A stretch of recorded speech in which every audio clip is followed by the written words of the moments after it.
If you're driving through Amory, you may want to pay extra attention to the road and your speedometer. And police are stepping up patrols there.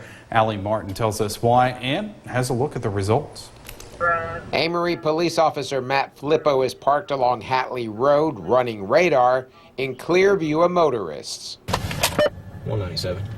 Amory Police Chief Ronnie Bowen says his department has received a high number of complaints about people driving well above the 30-mile-an-hour posted speed limit along Hatley Road and other residential areas in the city.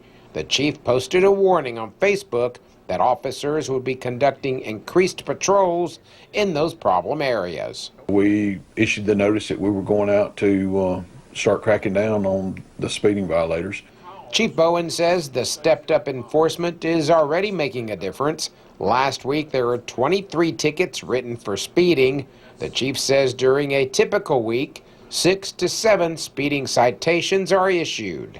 Speeding's not a big problem unless it's in front of your house where you're trying to, go out and your kids are playing and you're concerned about their safety. So what we do is, out of respect for others, is obey the speed law, and especially through the residential areas. We have some thoroughfares, but there's houses all along those streets in the city. Amory schools start back in a couple of weeks. Chief Bowen is hopeful that the stepped-up patrols will have a positive impact when students start back to school. We're fixing to introduce school buses into the traffic flow in the mornings and evenings, which will be kids getting out, and we don't want a tragedy.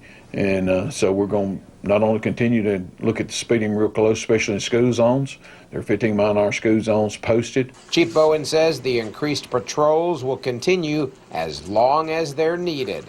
In Amory, Allie Martin, WCBI News. Bowen also points out that all of the traffic details will involve marked units in plain view of motorists.